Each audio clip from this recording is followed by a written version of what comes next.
again, there are a lot of unknowns in many of this, much of this, in terms of exactly what will the details be for any of these programs. And for example, chorus and band, how will that be scheduled in the elementary school and the middle school? Will we put it back exactly the way that it was, or will we do something that is either before school or after school?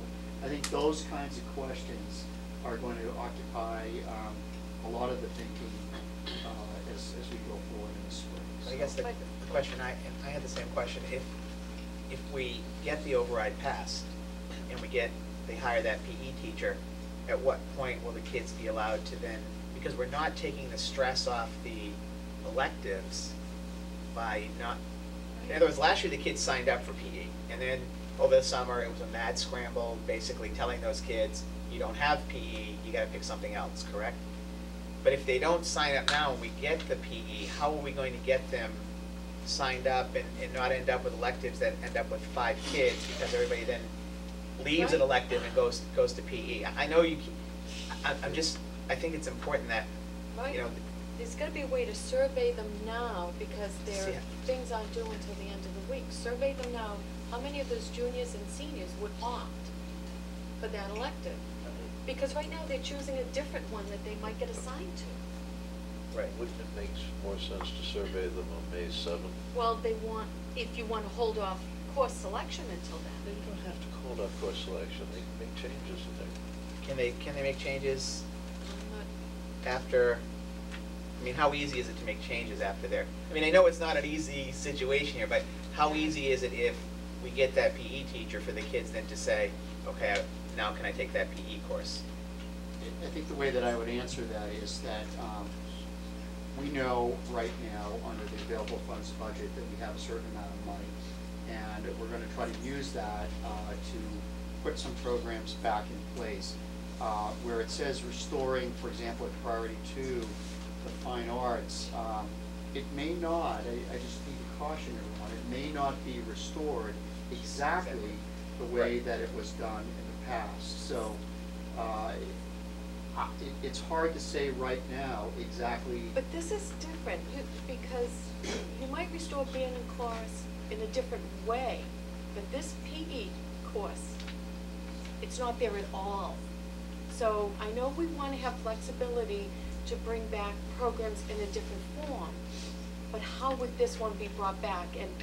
And I'm not hearing that it's going to come back, and that's unsettling to me. I don't care how the principal decides to register the kids before or after May 8th. I just think we need to be clear. We expect it, if the override passes, to be offered to the kids, PE as an elective. If it's a different form, if it's just seniors or it has a health component, then that's coming back in a different form. But I'm not hearing that it's going to come back.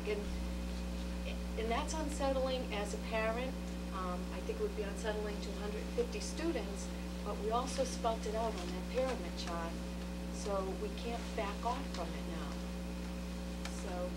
Well, again, I think there are a number of things on this pyramid that, where it says restoring, for example, at level 2, the fine arts, PE, how that's scheduled and how frequently that occurs may not be exactly the way it was before. So I guess what I'm trying to say is that even at the high school, the way in which some of these programs will be moving people around, we're not sure yet who is going to be teaching what. And to set up very definite expectations when there are still questions, I think, could be problematic. But I think if we get that money, Dave, that was a huge concern of mine, the overcrowding of electives. And if we get that override, I think we have to restore that PE teacher. Right. Because I think we promised that. Right. We promised that those electives wouldn't have 30 plus kids. And I don't see how if we get that money, I don't see how we can't put that PE program back. Well, again, I'm not trying to be defensive here. What I'm saying is that based on the money that we have at priority 1 and 2, which is the first step in what we're trying to deal with, priority 1 was to deal with putting back in some additional teachers in certain core areas. Right. And it appears at the moment that that would be addressed targeting, not just class size, but trying to balance out the number of additional courses that students should be able to have access to. I understand that, and again, I understand the need to have flexibility. But what I don't understand is not putting in place a procedure for kids to choose an elective should the override pass. And if the intention is not to put it back, then we need to know now. There has to be a mechanism for them to sign up after. Well, there are always, again, with changes, and if there are changes that are going to happen in the future, and I think some of that can be anticipated now, and others, I think it would be premature to put that out to students when in fact we don't have all of the information. We don't have all of the information. I know right up front, even with priority 1 and 2, that we're able to put everything back the way it was taken out last year. So should we not be promoting priority 3 as restoring the PE elective to the high school? I think priority 3 should be promoted as $188,485, and will hire the equivalent of 5 full-time staff. Exactly how that's going to be targeted, there's a whole long list there. If you look at it, it says it restores libraries, restores computers. We're not going to be able to restore all of the positions. So even, for example, here at the middle school, if the override passes, we may not be able to hire back a middle school librarian. We may have to combine that with some other kind of position. I just think that's really varying from what we had even brought to town meeting. I was under the distinct impression that if the override passed, that PE teacher and that elective would be back at the school, and I believe we discussed it at several meetings. The documentation we were given said that there were 3 teachers in priority 1 and 1 in priority 3, and that they cover the 4 academic disciplines. In priority 3 specifically said a PE teacher Right. at the high school. Specifically, and Specifically I says that. questioned back then why we were locking us in, and I cautioned that once outside groups took on the charge of running an override, they would specifically list these. I made that clear, and we were fine.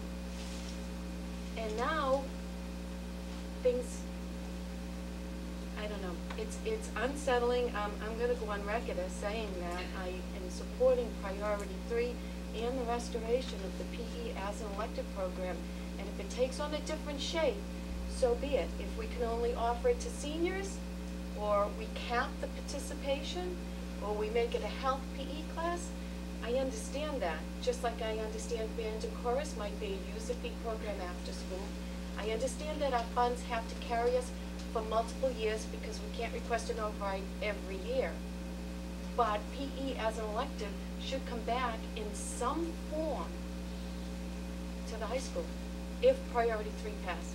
Well, it does say that here, but again, my caution is that if the override passes, I still think there are going to be a number of questions that will have to be addressed in terms of how we're going to actually end up staffing the school. And some of those questions will not be answered until after the override, and certainly as we get into June and beyond. So I can't say tonight that it's exactly going to be in this form. We can see on the list in priority 3 that a PE high school teacher is going to be hired. However, there may be also additional needs that come up that I'm going to have to come back to the committee and say, here's where we are. If the committee at that point says, no matter what, we're going to hire a physical education teacher at the expense of something else that still hasn't surfaced at this point, then that would be the committee's decision. All right, then along those lines, we really should have a mechanism in place for the kids that want to let it be known that that's an elective choice.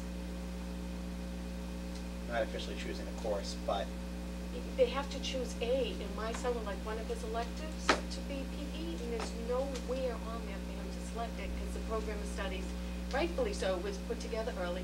It doesn't have it. But we can't list it as a course yet because we don't Right. have the money. Right. So we can't officially have the kids signing up for a course. They can draw option number 9, PE.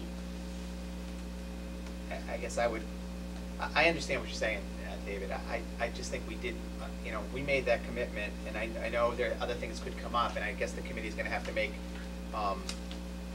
you know, we'll make the decision as we move along and when we figure out the override, but, you know, I know I had a huge concern with the class sizes in the electives, and I think we need to do whatever we can to follow through on that.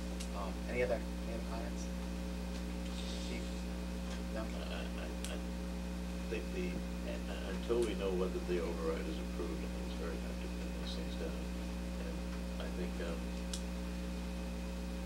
there may be things that are not possible without the override that haven't been identified yet. Correct. So I think it's dangerous until people have had a chance to really put a full plan together to talk too much about it. I guess though, then we shouldn't have put a pyramid together that listed that position as being added if the override passes. That we have that in public. That's assuming it passes. Right. The question is what happens if it doesn't? And there are very serious issues there because it doesn't cover the full second stage of the pyramid. Correct. So you have to make some choices, and it may even be that the choices would actually, when you actually consider the practicalities of the choices, you might find yourself with a little piece of money left to dip into the third priority because it's not enough to do something sensible in the second. And you can't say that until the plan's been put together.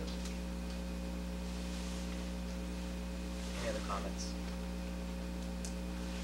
I'll go on record with Mrs. Vaca saying, I strongly support that PE position. I mean, I think we have to add that unless there are unforeseen circumstances if the override passes.